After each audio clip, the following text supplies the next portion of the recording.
안녕하세요, 성도 여러분. 이사야서 2강에 오신 여러분들을 환영하고 축복합니다. 지난주에 함께 나눴던 이사야 1강에서는 이사야서에 대한 서론을 함께 나누어 보았습니다. 또 이사야서의 구조나 개요가 어떻게 되는지, 이사야가 예언을 하고 있는 목적이 무엇인지 등등을 함께 살펴보았었죠. 오늘 2강에서는 그 내용들을 토대로 하여서 또 그 첫 번째 부분, 1장부터 12장까지의 내용을 함께 나눠보도록 하겠습니다. 네, 여러분 지난주에 나누었던 이사야서의 구조 기억이 나십니까? 1장부터 66장까지 총 66장으로 구성되어 있는 이사야서는 1장부터 39장까지의 전반부와 또 나머지 40장부터 66장까지의 하반부, 이렇게 두 부분으로 크게 나눠볼 수 있습니다. 근데 전반부는 또 세 파트로, 하반부는 또 두 파트로, 이렇게 총 5개 파트로 나눠볼 수 있겠는데요. 그 중에 우리가 보게 되는 본문은 제일 첫 번째 파트, 1장부터 12장까지의 내용을 함께 오늘 나눠보도록 하겠습니다. 네, 오늘 이사야 2강의 큰 주제는 약속과 위협으로 잡아보았습니다. 이 첫 번째 파트인 1장부터 12장까지의 첫 파트는 이사야서 전체의 축소판이다, 이렇게 볼 수 있겠습니다. 전반부에 주로 대체적으로 다뤄지고 있는 하나님이 심판할 것이다 라는 그 예언의 내용과 또 하반부에 나오고 있는 하나님께서 심판 후에 회복하실 것이다 라는 이 내용이 1장부터 12장까지에 번갈아 가면서 계속 나오고 있는 것을 우리는 보게 됩니다. 1장부터 12장까지의 내용을 오늘 한 장 한 장 살펴보도록 하겠습니다. 네, 먼저 1장입니다. 하나님께서 이스라엘 백성들의 죄를 낱낱이 고발하시는 형식으로 그렇게 되어 있는 첫 번째 장입니다. 이사야서를 제일 처음에 시작하는 이 1장의 내용에서 하나님께서 이 죄를 나열하신다는 것은 이 죄가 결국 심판으로 이어지게 된다는 것을 하나님께서 선언하시는 것입니다. 먼저 1장 1절에서는 이사야가 예언하고 있는 이사야 예언의 역사적인 배경이 나오고 있는데요. 남유다 왕인 우시야와 요담과 아하스와 히스기야, 이 네 왕의 시대에 걸쳐서 예언 사역이 이루어지고 있다라는 것을 밝히고 있습니다. 이사야가 이 시대 때 활동을 한 것이죠. 근데 이 네 명의 왕들의 시대 중에서 이 우시야 왕이 죽던 해부터 부르심을 받고 예언 사역을 시작하였기 때문에 그 이후부터의 시간을 따지면 약 40년에서 60년 정도 예언 사역을 하였다라고 볼 수 있는 것입니다. 그리고 2절에서 4절까지에서는 이스라엘 백성들의 죄를 고발하십니다. 근데 너희들 이렇게 죄를 지었어 라고 바로 하시지 않고 하늘아 들어라, 이렇게 다른 것들을 소환하시면서 얘네들이 이런 죄를 지었다 라고 고발하시는 형식으로 계속 진행이 되고 있습니다. 또 3절, 그들은 누가 주인인지 알지 못했다. 이 말의 뜻은 하나님을 주인 삼지 않고 살았다 라는 것을 고발하시는 것이죠. 또 4절에 보시면 행악의 종자, 행위가 부패한 자식들이다, 여호와를 버렸다 라고 고발하시면서 이스라엘 백성들이 어떻게 죄를 지었는지를 대체적으로 고발하고 계십니다. 그리고 계속 이어지는 5절에서 31절까지의 내용에서는 정치적인 영역과 종교적인 영역과 사회적인 영역에서 이러이런 죄들을 너희가 지었다라고 이스라엘 백성들에게 직접 말씀하시는 부분입니다. 5절부터 9절까지에서는 남유다가 이스라엘 백성들이 이미 머리부터 발끝까지 죄로 온통 물들어 있음을 고발하십니다. 그래서 이방인들, 또 아수르에게 넘겨지게 되는 것을 말씀하고 계시는 것이죠. 또 10절에서 20절까지에서는 남유다의 예배까지 다 죄로 물들어 있는 것을 고발하십니다. 13절에 보시면 예배는 드리지만 실상의 삶에서는 여전히 죄를 짓고 살고 있는, 그것을 아무런 거리낌 없이 행하고 있는 그들의 예배를 하나님께서 받지 않으신다라고 고발하십니다. 또 나머지 21절에서 31절까지에서는 사회적인 악을 고발하시는데요. 21절 보시면 정의와 공의는 찾아볼 수 없고 너희는 다 살인자들 뿐밖에 없다. 살인자들밖에 없다. 너희는 모두 살인자들이다 라고 말씀하시고, 23절에서는 고관들이 모두 부패하였고 뇌물을 받기 좋아하고 고아와 과부를 돌보기는커녕 그들의 송사, 그들의 어려움은 아예 듣지도 않고 있다. 이런 사회적인 죄를 고발하시면서 이 이사야 1장에서는 하나님께서 이스라엘 백성들의 죄를 낱낱이 고발하고 낱낱이 나열하시고, 그래서 너희들은 유죄이고 그래서 심판을 받을 수밖에 없다라고 하나님이 선언하시면서 이사야서의 첫 문을 열고 계십니다. 다음 2장에서는 하나님께서 말일에 대한 초점을 맞추고 말씀을 하십니다. 말일 하면 어떤 날입니까? 말 그대로 마지막 날입니다. 헛 미래의 남유다의 모습을 하나님께서 말씀하여 주시는 것이죠. 심판을 받을 것이지만 그 심판이 모두 끝난 후에 하나님께서 회복시키신 그런 남유다의 미래의 모습을 말씀하시는 것입니다. 하지만 바로 이어서 5절부터 9절까지에서는 남유다의 현재, 이스라엘 이 나라의 현재로 돌아오시면서 신실하지 못한 성읍에 대해서 하나님 말씀하십니다. 8절에 보시면 여전히 우상이 가득하고 하나님이 아닌 자기들이 만든, 손가락으로 만든 것을 경배하고 있다라고 말씀하십니다. 그래서 지금 심판을 받게 될 것이다 라고 말씀하시는 것이죠. 그래서 12절에 보시면 결국 여호와의 날이 임하게 될 것이다. 이것은 말일과는 좀 반대되는 개념인 것이죠. 하나님의 심판의 날이 너에게 임하게 될 것이다. 너희의 죄악으로 인해서 그 결과로 받는 심판이 너에게 있을 것이다 라고 말씀하시는 것입니다. 2장에서 나왔던 하나님의 경고는 3장까지 이어지고 있습니다. 3장의 앞부분 1절부터 12절까지의 내용에서는 사회적으로 불안정하게 되고 사회적으로 완전히 붕괴되어 있는 그런 예루살렘의 모습을 하나님께서 말씀하십니다. 4절에 보시면 소년들을 고위 관리로 삼고 아이들을 다스리는 자로 세울 정도로 붕괴되어 있는 또 리더십, 또 붕괴되어 있는 그 사회 체제를 말씀하시고, 또 5절에는 그렇다 보니 백성들이 서로를 학대하고 서로를 괴롭히고 또 아이가 노인에게 교만한 모습으로 대하는 이 현실을 지적하십니다. 죄악으로 인해서 이 나라가 어디까지 무너질 수 있는가를 잘 보여주는 본문이지요. 그래서 13절부터 15절까지 해서 결국 이 백성들을 심판하시기 위해 서신다라는 말씀을 통하여 여호와께서 심판하실 것이다 라고 다시 한번 말씀을 하여 주십니다. 그래서 그 심판을 받게 되면서 16절부터 26절까지 해서는 시온의 딸들이 수치를 당하게 될 것이다. 결국 이스라엘 백성들이 심판을 통하여 수치를 당하게 될 것이다 라고 말씀하십니다. 17절 보시면 정수리에 딱지가 생기고 하체가 드러나게 될 것이며, 또 24절 보시면 시온의 딸들이 썩은 냄새와 녹은 대머리, 굵은 베옷 등 수치스럽게 될 것인데 아무도 이것을 보호해 줄 사람이 없을 것이다 라고 말씀하시면서 심판이 어떻게 임할 것인가를 말씀하여 주십니다. 하지만 또 다시 4장에서는 심판이 있을 후 이루어지게 될 하나님의 약속을 말씀하여 주시는데요. 심판하신 후에 새롭게 싹이 나는 것처럼 이제 새롭게 시작하게 될 것이고, 그때에는 청결하게 하실 것이고, 그래서 이 심판이 그냥 재앙으로 끝나는 것이 아니라 다시 시작하는 하나님의 소망으로 이어질 것임을 하나님께서 직접 말씀하여 주시는 것입니다. 그래서 우리는 희망을 가질 수 있는 것이죠. 죄로 인한 심판이 있음에도 불구하고 하나님의 약속, 재앙으로 끝이 아니라 너희를 다시 회복시키실 것이다. 이 소망의 약속이 있기 때문에 우리에게 소망이 있는 것입니다. 이어지는 5장에서는 심판의 예고가 또다시 나오고 있습니다. 죄로 인한 심판이 있을 것이다 라고 말씀하시는 부분인데요. 크게 두 파트로 나누어져서 말씀하고 계십니다. 1절부터 7절까지 나오는 포도원 비유와 또 8절부터 나머지 부분까지 나오는 화 있을진저 시리즈입니다. 먼저 1절부터 7절까지 나오는 이 포도원 비유에 대한 내용은 이렇습니다.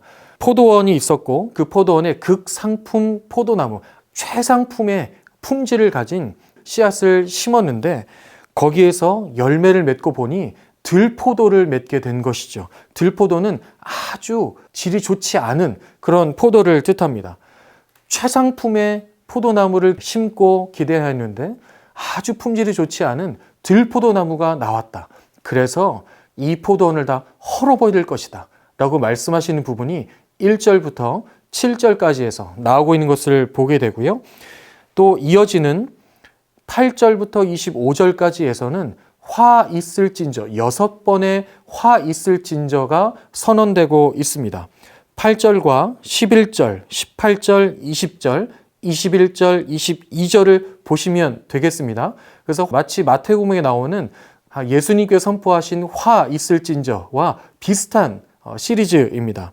하나님께 반역한 이 자녀들이 심판을 받아야 하는 죄를 자세히 설명하면서 너희들에게 화가 있을 것이다 라고 선언하십니다. 그리고 26절부터 30절까지는 그 화를 받은 백성들이 받게 되는 심판이 얼마나 무서운가, 얼마나 큰 것인가를 설명하여 주십니다. 이방 침략자들의 손에 의해서 심판을 받게 될 것인데 그 심판이 무시무시할 것이다 라고 5장을 통해서 또 예고하고 계시는 하나님의 말씀입니다.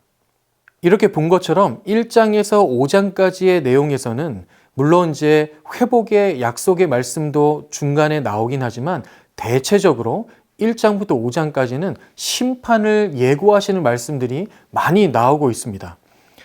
하나님께서 심판하실 것임을 예고하시는 것이죠. 그런데 6장에 들어오면서부터는 이 분위기가 조금 전환이 됩니다. 왜냐하면 6장에서는 하나님께서 이사야를 부르시는 이사야 소명장이 나오기 때문이죠. 네, 이제까지 본 1장에서 5장까지의 내용에서는 보시는 것처럼 심판의 예고에 대한 내용이 많이 나오고 있습니다. 물론 중간에 하나님의 회복의 약속의 말씀이 나오기도 하지만 1장부터 5장까지에서는 대체적으로 하나님이 심판할 것임을 예고하시는 말씀이 많이 나오고 있죠.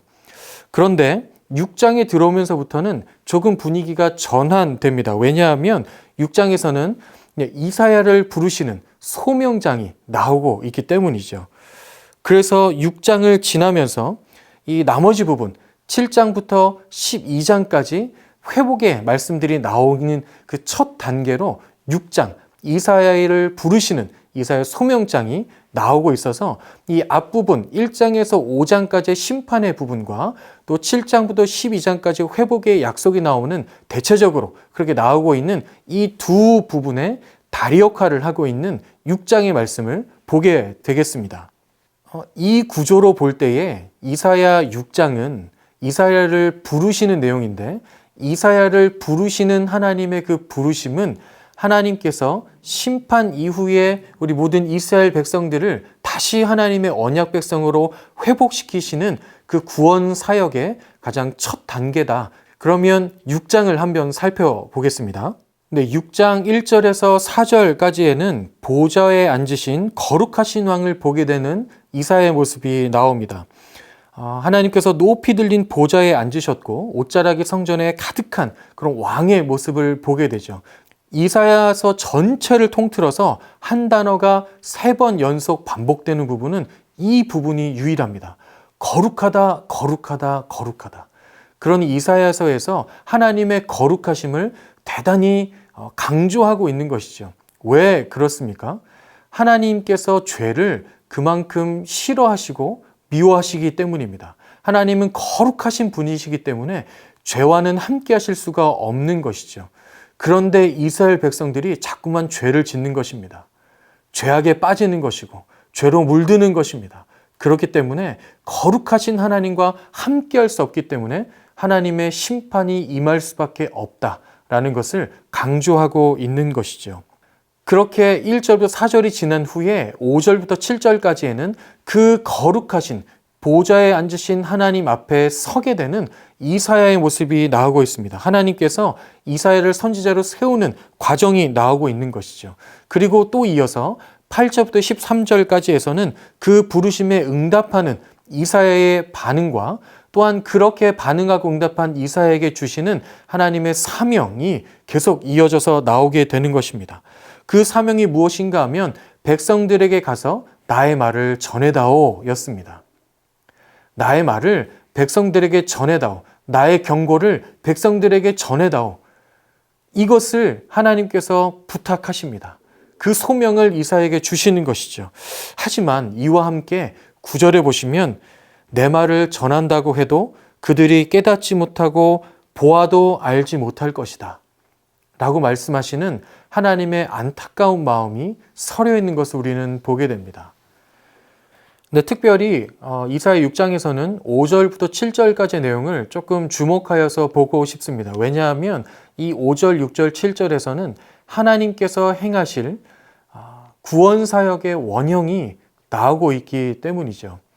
5절에 보시면 이사야가 이렇게 말합니다. 나는 부정한 사람이다. 거룩하신 하나님 앞에 섰을 때에 나의 부정함과 나의 죄악됨이 드러나게 되는 것이죠. 이것은 죄인으로 하나님의 영광을 이룰 수 없게 된 그런 죄인들의 모습을 뜻하고 있습니다. 또 6절에 보시면 제단에서 잡은 바 핀 숯이 이사야에게 날아오는 것처럼 영원한 화목제물로 십자가에 올라 피 흘려 죽으신 어린 양 예수님, 숯은 불이 활활 피어오르다가 꺼졌을 때 생기는 것입니다. 그것처럼 죽임당하신 어린 양 예수님을 뜻하고 있는 것이죠. 그 예수님께서 죄인인 우리에게 오신 것, 이 땅에 오셔서 십자가에 오르신 것, 그것을 뜻하고 있는 것입니다. 또 마지막 7절에서는 그 숯이 결국 이사야의 입술에 닿았을 때에 악이 제하여지고 죄가 사하여지는 것처럼 죽으시고 부활하신 예수 그리스도께서 우리에게 닿고 우리에게 오셔서 우리의 마음에 오실 때에 우리 안에 죄가 사하여지는 것을 뜻하는 것이죠. 예수님으로 인하여 우리는 죄 사함을 받고 하나님의 자녀로 회복될 수 있는 그 길이 활짝 열리게 되는 것입니다. 하나님께서 이렇게 구원 사역을 행하실 것이다 라는 것을 예언하고 있는, 예표하고 있는 그런 본문이 되겠습니다. 네, 이제 전반부와 후반부를 연결하는 다리 역할을 하고 있었던 6장을 지나서 또 7장을 보도록 하겠습니다. 6장이 지난 후에 7장에서는 이사야가 살고 있었던 그 당시 시대로 시점이 다시 돌아오게 됩니다. 7장에서는 주전 733년경에 남유다의 왕 아하스 시대 때 이야기로 돌아오게 되는데요. 이 당시 아람과 북이스라엘은 강력해진 나라 아수르의 압박을 계속 받고 있었습니다. 그래서 이 압박에서 벗어나기 위해서 서로 동맹을 맺어서 대항하려고 했던 것이죠. 그래서 아람과 북이스라엘은 남유다에게도 함께 동맹을 맺을 것을 제안합니다. 하지만 남유다가 그것을 거절하게 되는 것이죠. 그러자 화가 난 아람과 북이스라엘이 남유다를 공격하게 되는 것입니다. 이 공격은 아주 강력했습니다. 두 나라가 힘을 합해서 한 나라를 치는 것이기 때문에 그 공격이 너무나 강력했기 때문에 왕과 백성의 마음이 바람에 흔들릴 정도로 이렇게 비유할 정도로 유다는 엄청난 위기에 놓이게 됩니다. 그렇지만 아하스 왕은 당황할 필요가 없었습니다. 두려워할 필요가 없었던 것이죠. 하나님께서 다윗 왕에게 했던 약속이 있기 때문이에요. 너의 왕조를 영원히 견고하게 할 것이다. 그렇게 약속하셨기 때문이죠. 그래서 이사야는 2절에 아하스 왕에게 말을 하면서 남유다를 다윗의 집이다 라고 표현합니다. 이 약속을 떠올려야 한다. 이 약속을 기억해야 한다. 이 약속을 이루실 하나님을 바라보아야 한다. 계속 말하고 있는 것이죠. 그래서 이런 공격에도 당황할 것 없이 두려워할 것 없이 하나님을 의지하면 된다라고 말하고 있는 것입니다. 하지만 안타깝게도 아하스 왕은 그렇게 하지 않았습니다. 12절에서 하나님께 의지하고 하나님께 징조를 구해라 라고 말하고 있는 이사야의 말에 나는 그것을 구하지도 않을 것이고 하나님을 시험하지도 않을 것입니다 라고 대답하는 아하스 왕을 보게 됩니다. 이것은 하나님께 죄송해서가 아니라 하나님을 의지할 생각이 없다. 하나님보다 다른 것을 의지할 것이다 라고 말하는 아하스의 거절입니다. 아하스의 거절에도 불구하고 하나님께서는 모든 백성에게 하나님의 회복의 징조를 주실 것입니다. 그것이 14절에 나오고 있는 임마누엘입니다. 예수님께서 오실 것임이 여기 이사야 7장에서 예언되고 있는 것을 기억해 놓으실 필요가 있겠습니다. 예수님을 통해 구원하실 하나님의 계획과 약속이 예언되어져 있어서 약속되어져 있었고, 이것을 하나님께서 신실하게 이루어 주셔서 우리의 구원의 은혜를 주시고 우리가 누리게 되는 것임을 여기서부터 우리는 알 수 있는 것이죠. 임마누엘, 하나님께서 함께 하신다. 하나님께서 함께 하시기 때문에 두려워할 필요가 없다. 이 징조를 받긴 받게 되지만 그들이 누릴 수 있는 유익은 아무것도 없습니다. 왜냐하면 그것을 거절했기 때문이죠. 그래서 결국 애굽과 아수르와 같은 이런 강대국들에게 공격을 당하게 될 것임을 하나님께서 예언하십니다. 특별히 아수르의 공격이 있을 것이고 그 공격을 당한 남유다의 암울한 상황이 또 18절부터 25절까지 해서 계속 나오고 있는 것을 우리는 보게 됩니다. 이것은 당연한 심판에 대한 경고입니다. 하나님을 주인 삼지 않는다라. 그것은 죄이고 불순종의 죄이고 그 죄의 결과는 하나님의 심판으로 이어질 수밖에 없음을 하나님께서 계속하여 이사야를 통해서 말씀하고 계시는 것입니다. 근데 이어지는 8장 1절부터 8절까지에서도 이와 동일한 경고가 계속 이어지고 있습니다. 강력한 아수르의 공격이 뒤덮을 것이고 골짜기에 차고 넘칠 것이다. 그래서 너희는 다 빼앗기게 될 것이다. 황폐하게 될 것이다. 라고 아주 강력한 공격과 그러는 결과를 예언하고 계십니다. 하지만 이 공격들이 결국에는 강력한 공격이고 타격을 많이 입겠지만 이 공격은 실패할 것이다. 라고 말씀하십니다. 9절과 10절의 내용인데요.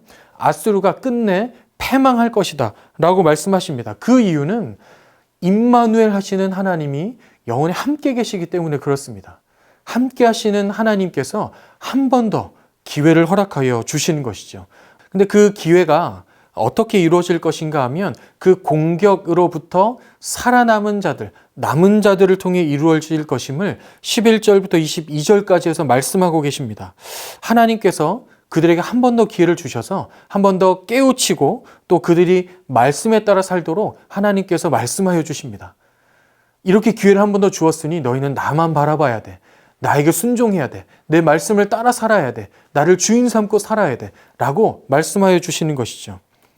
근데 여기서부터 하나님이 이사야의 큰 주제 중에 하나인 남은 자 사상이 언급되고 있습니다. 아수르의 공격으로부터 남은 자를 통하여 또 바벨론 포로 시대 때 살아남은 자를 통하여 하나님 그 흩어진 자들을 다시 모으시고 그들을 통하여 하나님의 나라, 하나님의 언약 백성들을 다시 세워가실 것이다. 회복하실 것이다. 하나님의 마음이 담겨져 있는 그런 내용이 나오고 있습니다. 근데 이 내용이 또 9장의 1절부터 7절까지의 내용에서 계속 이어지고 있는데요. 특별히 9장에서는 평강의 왕에 대해서 말씀하여 주십니다. 아수르를 통한 심판을 받고 난 후에 이 공격으로부터 벗어나게 하시는 하나님이십니다. 그래서 어둠을 빛으로 몰아내시고 또 즐거움이 회복되게 하실 것입니다. 그런데 그 이후에 6절과 7절을 보시면 단순히 아수르의 공격으로부터 구원해 주시는 것을 넘어서는 내용이 나오고 있습니다. 바로 예수 그리스도에 대한 예언의 내용인데요. 6절에서는 한 아기, 아들을 우리에게 주시는데 그 이름이 기묘자, 모사, 전능하신 하나님, 영존하신 아버지, 곧 평강의 왕이다 라고 되어 있고요. 또 7절에서는 지금 이후로 영원히 정의와 공의로 다스리실 것이다 라고 예언하여 주십니다. 아마 이 당대 시대의 사람들은 이 내용을 들었다고 하여도 어쩌면 잘 몰랐을 것입니다. 잘 이해가 안 됐을지도 모르겠습니다. 하지만 우리는 지금 예수님을 알고 있고 그 예수님을 기반으로 하여서 이 말씀을 보기 때문에 이것이 예수님을 예표하는 내용이구나 라는 것을 알 수 있는 것이죠. 하지만 우리가 여기에서 이제 알게 되는 것 중에 하나는 하나님의 심판의 목적이 재앙이 아니다라는 것입니다. 완벽하게 끝내는 것이 하나님의 목적이 아니십니다. 또 둘째는 하나님은 인간이 죄의 영향력에서 완전하게 벗어나서 하나님의 자녀로 살게 되는 것을 원하신다는 것을 우리는 알게 되는 것입니다. 네, 여기까지는 하나님의 회복을 약속하여 주시는 그런 말씀들이 나오지만 또 이어지는 8절부터는 또 분위기가 다시 바뀝니다. 8절부터 17절까지에서는 남유다가 에브라임이나 사마리아와 같이 되지 않도록 경고하시는 말씀이 나옵니다. 10절에 보시면 하나님께서 무너지게 하셨지만 여전히 그들은 그것을 인정하지 않는다. 하나님께 돌이키지 않았다라고 말씀하십니다. 그래서 12절에 보시면 그들을 이방 나라의 공격을 받게 하시기까지 하지만 13절에서는 그래도 그들이 결국 하나님께 돌아오지 않았다라고 말씀하십니다. 공격까지 받게 하시면서 그들이 돌이키기를 바라셨지만 끝내 돌이키지 않았던 그런 백성들에 대해서 하나님께서 안타까운 마음으로 말씀하십니다. 그래서 18절부터 21절까지에서는 그들이 큰 심판을 받게 될 것이다. 큰 심판. 결국에는 패망하게 되는 그 심판을 받게 될 것이다. 라고 말씀하여 주십니다. 12절과 17절과 21절에서 계속해서 말씀하시죠. 반복하십니다. 여호와의 진노가 돌아서지 않을 것이다. 여호와의 진노가 돌아서지 않을 것이다.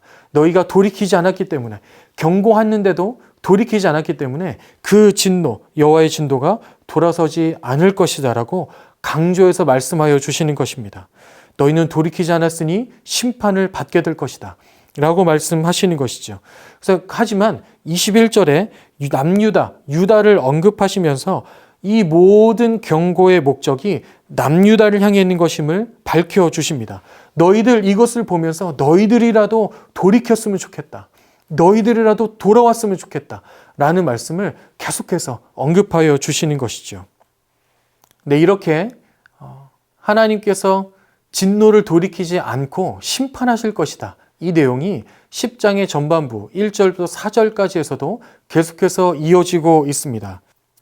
하지만 그렇다고 하나님께서 이스라엘을 심판하시는 것을 기뻐하시는 하나님이 아니십니다. 그래서 아수르는 그냥 심판의 도구로 지금 사용하고 있긴 하지만 그들의 죄악으로 인해서 그들 또한 심판을 받게 될 것이다 라고 말씀하십니다. 그런데 이 내용을 이스라엘의 입장에서 보면 아수르가 심판을 받을 때는 그때는 이스라엘이 유다가 회복되는 때입니다. 그래서 아수르를 심판하신다고 말씀하신 후에 바로 이어서 20절에서 23절까지 해서 유다의 회복을 말씀하십니다. 하지만 여기에서도 남은 자가 언급되고 있습니다. 남은 자라고 말씀하시는데 그러면 남은 자가 있다는 것은 남지 못한 자도 있다는 것입니다. 22절에서 남은 자만 돌아오고 그렇지 못한 사람은 공의로 죄에 대한 하나님의 심판으로 파멸이 작정되었다라고 말씀하십니다. 누구를 살리고 누구를 죽이는 것인가? 이것을 결정하는 것은 우리의 몫이 아니라 온전하게 하나님의 주권입니다. 하지만 분명한 것은 하나님께서 구원의 길 또한 열어놓으셨다는 것이죠. 예수님을 바라보고 의지하고 예수를 믿고 영접하는 모든 사람은 그 심판의 날에 남은 자가 되어서 다시 하나님의 백성, 하나님의 언약 백성으로 계속해서 살아가게 될 것입니다. 이 영상을 보고 있는 저 여러분 모두가 그 심판의 날에도 하나님의 긍휼하심을 입는 예수님을 믿고 영접하여서 남는 자로, 남은 자로 계속해서 하나님과 영원히 살아갈 수 있는 그런 그리스도인으로 살아갈 수 있기를 축복합니다. 이렇게 남은 자가 있을 것임을 언급하신 후에 나머지 24절부터 34절까지에서는 아수르의 심판의 결과를 확실하게 선언하십니다. 남는 것이 없이 모두 베어버리실 것이다. 없앨 것이다. 라고 하나님께서 말씀하십니다. 또 여기서 우리가 볼 수 있는 것은 남유다가 아수르에게 공격을 받게 되지만 그것도 아주 강력한 공격을 받아서 거의 나라가 망할 것처럼 그렇게 되지만 아수르에게 멸망당하지는 않을 것이다 라고 예언하고 계시는 것입니다. 아수르가 패망하게 되면서 그 심판의 공격으로부터 벗어나게 되는 그때 남유다는 하나님이 또 한 번 기회를 주시는 그때를 잘 잡았어야 했습니다. 하지만 우리가 기억해야 될 것은 그 돌이킬 수 있는 기회, 하나님이 주시는 그 기회가 영원히 계속되지는 않는다는 것이죠. 그래서 우리에게 그 기회가 주어질 때에 그 기회를 잘 잡고 우리의 죄를 돌이키고 하나님께 용서를 구하며 다시 주님께로 나아갈 수 있어야 합니다. 그 기회를 주어질 때마다 잘 잡아서 다시 주님께 우리의 마음의 중심을 드리면서 그렇게 살 수 있는 저 여러분이 되었으면 참 좋겠습니다. 이어지는 11장에서는 또 하나님께서 소망을 선포하여 주십니다. 너희를 또 회복할 것이다 라고 회복의 약속을 주시는 것이죠. 1절부터 5절까지에서는 다윗 왕조의 회복을 하나님께서 말씀하십니다. 1절 보시면 이새의 줄기에서 나는 한 싹이라는 표현이 나오고 있습니다. 이새는 여러분 아시는 것처럼 다윗의 아버지이죠. 그러니까 다윗의 왕조가 계속 이어지게 될 것이다 라고 표현하고 계시는 것입니다. 다윗 왕은 당시 이스라엘 백성들에게도 가장 훌륭한 왕으로 인정받고 있었습니다. 이런 왕이 다시 세워지기를 간절히 바라고 있었죠.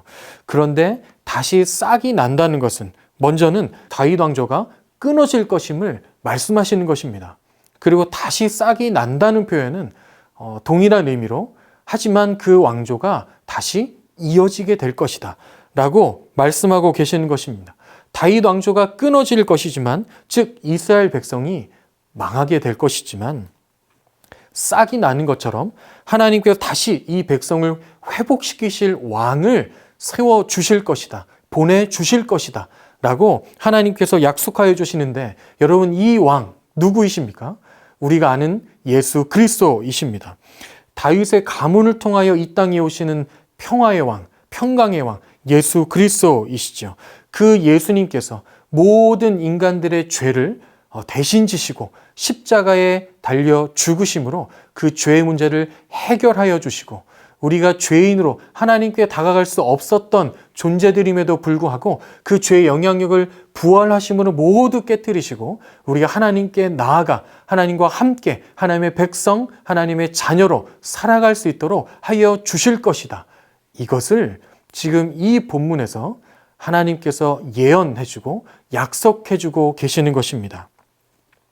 그런데 그 왕이 통치하게 되는 나라, 그 나라가 어떤 나라인가를 6절부터 9절까지 해서 또 설명해 주시는데요.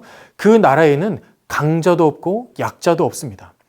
강자가 있게 되면 강자가 약자를 잡아먹거나 괴롭히거나 다스리거나 그 위에 올라서거나 이런 일들이 생기게 되는데 그것들이 하나도 없게 되는 것이죠. 그러면 고통도 없고 슬픔도 없고 아픔도 없는 그런 평화의 나라가 이루어질 것이다. 그 평화의 왕, 그 왕을 통하여 그것이 이루어질 것이다. 즉 하나님의 나라가 이루어질 것이다. 예수님이 오시면 그 예수님을 통하여서 하나님이 다스리시고 통치하시는 하나님의 나라가 이루어질 것이다 라는 것을 예언하고 계시는 것입니다. 또한 10절에서 16절에서는 다시 한번 이제 남은 자에 대한 언급이 나오고 있습니다. 11절 남은 백성을 돌아오게 할 것인데 어디로부터 돌아오게 되는가? 아수르, 애굽, 바드로스, 구스, 엘람, 시날, 하맛, 바다 섬 등지에서 돌아오게 될 것을 예언하십니다. 이 지역들을 지금으로 보면 메소포타미아 북쪽과 동쪽 또 이집트의 남쪽 그 너머의 지역들인 것을 우리는 알 수 있습니다. 이스라엘 백성들이 이 모든 지역에 뿔뿔이 흩어지게 될 것을 또 예언하고 계시는 부분이기도 하죠. 우리가 보통 바벨론 포로 생활을 이야기할 때는 유다의 백성들이 바벨론에만 그렇게 포로 생활을 하고 있다라고 알기가 쉬운데요.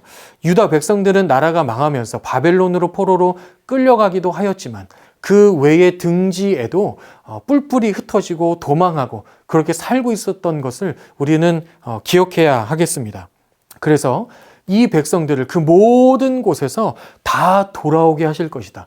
바벨론의 포로들만 돌아오게 하는 것이 아니라 그렇게 뿔뿔이 흩어진 하나님의 백성들을 다 불러 모으실 것이다. 그렇게 말씀하시는데 이것이 하나님의 기적으로만 가능한 일임을 15절에서 밝히고 있습니다. 15절에 보시면 애굽 해만을 말리시고 유브라데 하수를 7갈래로 나누어서 그 마른 땅을 걸어서 건너게 하실 것이다. 이런 부분이 나오고 있죠. 여러분 이 구절을 보시면서 떠오르는 사건 있지 않으십니까? 출애굽 당시에 홍해를 가르셨던 그 사건입니다. 그것은 하나님의 기적이었죠. 여기서도 마찬가지로 그 모든 남은 자들을, 뿔뿔이 흩어진 유다 백성들을 돌아오게 하시는 것은 하나님의 기적, 하나님의 은혜로만 가능한 일이다. 사람이 할 수 있는 일이 아니고 하나님이 하시는 일이다 라는 것을 분명하게 밝혀주시는 것입니다.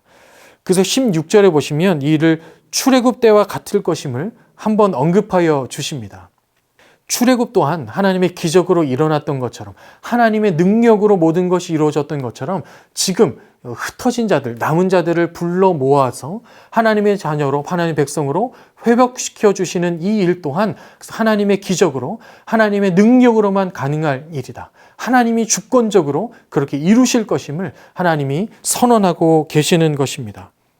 네, 오늘의 마지막 부분인 12장입니다. 12장은 6절로 짤막하게 구성된 노래 형식입니다. 1절에는 이제는 주님의 진노가 돌아섰다라고 말하고 있습니다. 앞에서 여호와의 진노가 돌이켜지지 않을 것이다, 여호와의 진노가 끊어지지 않을 것이다 라고 말했던 것이 이제 끝나게 되는 그 시점을 말하고 있는 것이죠. 그래서 하나님 향한 감사 찬송을 올리게 되는 부분입니다. 앞서 포로에서 회복되는 이 일을 출애굽 때와 비교하며 말씀하여 주셨는데요.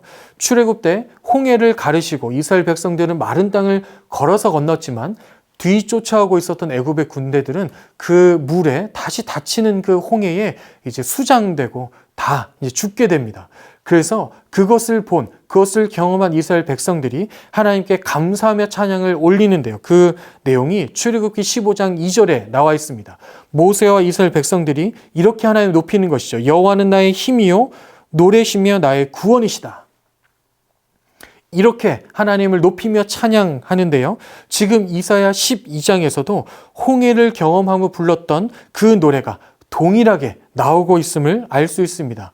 2절에 보시면 여호와는 나의 힘이시며 나의 노래시며 나의 구원이심이라 라고 하나님을 높이고 있는 것이죠.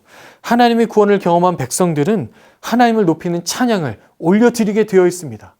나의 죄가 사여졌기 때문이고 죽음에서 건짐을 받았기 때문에 그런 것이죠. 이것은 극히 아름다운 일입니다. 이것이 5절에 나오고 있고요. 이 모든 일을 주가 하시는 분이 하나님이심을 6절에 나오고 있는데 6절 보시면 이스라엘의 거룩하시니 라고 표현되어 있습니다. 즉, 이 모든 심판과 구원을 이루시는 분은 하나님이심을 명백하게 밝히고 있는 것이죠. 그렇기 때문에 구원받는 이 일에 사람의 의의가 드러날 수 없습니다. 사람의 공로는 있을 수가 없는 것이죠. 전적인 하나님의 은혜, 전적인 하나님의 주권으로 이루어진 일이기 때문에, 그래서 구원을 받은 하나님의 백성은 당연히 마땅히 하나님을 높이며 하나님을 찬양하며 주님께 감사하는 마음으로 하루하루를 살아야 하는 것입니다. 네, 이렇게 해서 총 5개 파트 중에 첫 번째 파트 1장부터 12장까지의 내용을 함께 살펴보았는데요. 이 부분에서 1장부터 12장까지 해서 좀 중요한 부분들을 좀 정리해 보도록 하겠습니다. 첫 번째는 이사야 전체 축소판이 이 첫 번째 파트다라는 것입니다.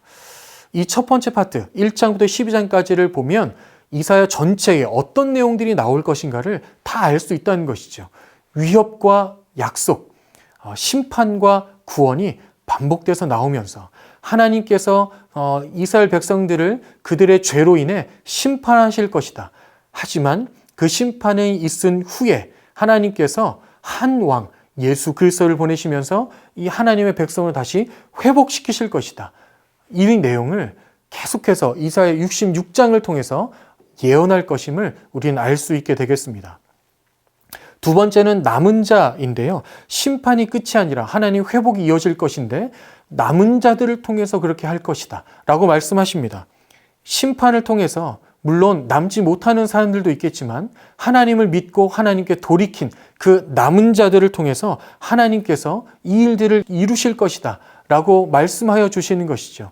이 시대 때의 남은 자들 또한 동일합니다. 이 시대 때에도 여전히 하나님에 대한 믿음을 지키고 그 구원의 감격을 유지하며 하나님을 따르며 하나님의 말씀에 순종하며 하나님의 말씀에 따라 사는 그 남은 자들을 통하여 하나님은 이 나라, 이 땅, 이 세계를 계속해서 회복시켜 주실 것입니다. 저와 여러분들이 이 시대의 남은 자로, 회복에 동참하는 자로 남아있을 수 있기를 간절히 바랍니다. 세 번째는요, 메시아 예언이 나오고 있음을 우리는 알 수 있습니다. 이새의 줄기에서 나는 한 싹이라고 표현하고 계시죠. 평강의 왕이라고 표현하셨습니다. 다윗의 혈통부터 오시는, 즉 예수 그리스도에 대한 예언이 나오고 있음을 우리는 기억해야 하는 것이죠. 그래서 예수님을 통해 임마누엘, 영원히 우리 함께 하신 하나님을 하나님께서 말씀하여 주시고 약속하여 주시는 것입니다. 그 약속을 우리의 삶에 새길 수 있기를 바랍니다. 마지막 네 번째는 구원의 날이 있음을 말씀하십니다. 언제인지 알 수는 없지만 그 구원이 임하는 날이 반드시 있을 것이다. 왜냐하면 하나님의 약속이기 때문에 그렇습니다. 하나님의 약속은 반드시 이루십니다. 반드시 성취하십니다. 어느 때인지는 우리는 알 수가 없지만 약속은 반드시 이루어질 것임을 우리가 믿고 그 믿음으로 소망을 삼고 계속해서 살아가야 하는 것이죠. 그러면 이 내용들을 통해 우리에게 적용해야 할 부분들을 좀 나눠보도록 하겠습니다. 첫 번째는 반복적으로 죄를 지는 유다를 주목해서 봐야 합니다. 어떻게 저럴 수 있는가? 저렇게 하나님께서 회복시켜 주시고 용서해 주시고 기회를 주시는데도 어떻게 저렇게 반복적으로 계속해서 죄를 향해 갈 수 있는가? 이렇게 볼 수 있지만 사실 여러분, 이 남유다의 모습은 지금을 살고 있는 저와 여러분의 모습입니다. 저와 여러분도 계속해서 반복적으로 죄로 무너지는 그렇게 연약한 존재들 아니겠습니까? 그러니 우리는 이 모습을 우리에게 적용시키면서 우리에게 계속되는 예수님의 은혜가 필요한 사람임을 우리가 인정하고 매일마다 예수님께 나아가서 예수님을 의지하며 살아야 하겠습니다. 근데 두 번째는 심판하시지만 회복하신 하나님을 우리는 기억해야 합니다. 우리의 죄는 죄에 대한 대가를 받아야 하지만 그 죄의 대가가 우리의 재앙과 파멸은 아닌 것이죠. 우리를 회복시키고 싶어 하시는 하나님의 사랑이 담겨 있음을 우리는 기억해야 합니다. 그 사랑을 기억해야 우리는 돌이킬 수 있는 것이죠. 다시 시작할 수 있는 것입니다. 우리가 죄에 넘어진다 할지라도 다시 회복시키실 하나님을 기억하시면서 우리의 죄를 돌이키시면서 예수 그리스도의 보혈을 의지하시면서 그 주님께 나아갈 수 있기를 바랍니다. 그리고 회복을 입고 이전보다 더 주님 의지하며 이전보다 더 주님의 말씀을 따르며 순종하며 그렇게 살아갈 수 있는 저와 여러분들이 되었으면 좋겠습니다. 마지막 세 번째는 평화의 왕이신 예수님을 우리는 기억해야 합니다. 예수님이 이 땅에 평화의 왕으로 오셨죠. 죄를 지어 하나님과 원수가 되었던 그런 죄인들에게 하나님과의 평화를 주시기 위해 이 땅에 오신 평화의 왕이십니다. 그래서 기꺼이 화목제물이 되어 주신 것이죠. 우리의 평화를 이루시고 완벽하게 완성하셨습니다. 그래서 그 예수님을 기억하며 살면 하나님과의 평화로운 관계를 우리는 누리게 되는 것이죠. 저 여러분 모두가 평화의 왕이신 예수님을 의지함으로 예수님과 함께 하나님과의 평화, 그 평안을 누리시면서 살 수 있기를 바랍니다.